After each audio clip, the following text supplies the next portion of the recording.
বাবার কাঁধে সন্তানের লাশ, এর মতো কষ্টদায়ক আর কিছু পৃথিবীতে আছে বলে মনে হয় না। ছেলে আমার পরীক্ষার আগের দিন পরশুদিন আমার সাথে কথা বলেছে, বাবা কাল পরীক্ষা আছে, পরীক্ষা দেওয়ার পরে তোমার সাথে কথা বলবো। আমি জানতামই না ঘূর্ণাক্ষরও যে আজকে তারা কক্সবাজার যাবে। কক্সবাজারের হিমছড়ি সৈকত এলাকায় সাগরে গোসল করতে নেমে নিখোঁজ হওয়া চট্টগ্রাম বিশ্ববিদ্যালয়ের আরেক শিক্ষার্থীর লাশ উদ্ধার করা হয়েছে। আজ বুধবার সকাল ৮টার দিকে জেলার নাজিরাটেক সৈকত থেকে আসিফ আহমেদ ২২ বছর নামের ওই শিক্ষার্থীর লাশ উদ্ধার করা হয়। আসিফ বগুড়া জেলার নারুলি দক্ষিণের বাসিন্দা রফিকুল ইসলামের ছেলে। তিনি বিশ্ববিদ্যালয়ের উন্নয়ন অধ্যয়ন বিভাগের প্রথম বর্ষ ছাত্র ছিলেন।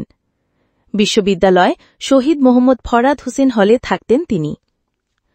গতকাল মঙ্গলবার সকালে কক্সবাজার শহর থেকে ১২ কিলোমিটার দূরের হিমছড়ি সৈকতে গোসল করতে নেমে নিখোঁজ হয়েছিলেন বিশ্ববিদ্যালয়ের ৩ শিক্ষার্থী।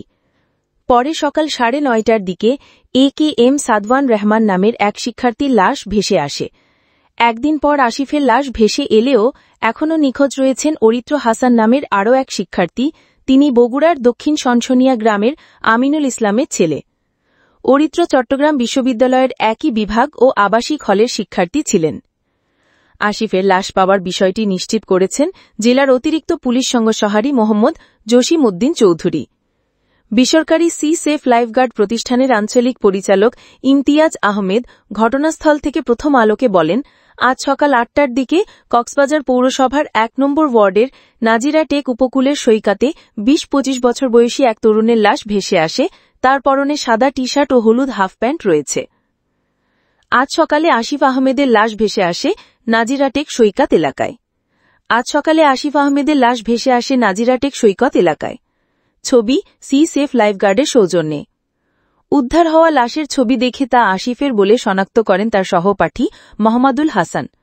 তিনি প্রথম আলোকে বলেন, ছবি দেখে আমি নিশ্চিত হয়েছি লাশটি আসিফের।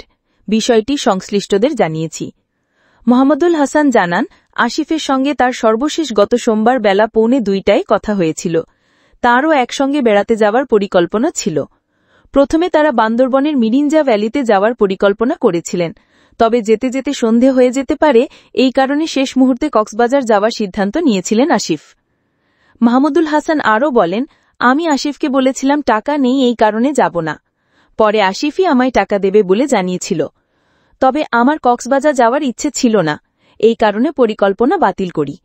তারপর আমায় ছাড়াই আসিফরা গিয়েছিল। আসিফ আমায় বলেছিল, যাই হোক আজকে ট্যুরে যাবই। নিখোঁজ আরেক শিক্ষার্থী অরিত্রকে উদ্ধারের বিষয় জানতে চাইলে কক্সবাজার ফায়ার সার্ভিস কার্যালয়ের উপসহকারী পরিচালক তানহারুল ইসলাম বলেন, সাগর এত উত্তাল যে সেখানে বুবুরি নামাও কষ্টকর হয়ে দাঁড়িয়েছে। স্রোতের টানও অনেক বেশি। তবু নিখোঁজ আরেক শিক্ষার্থীকে উদ্ধারে তৎপরতা চলছে।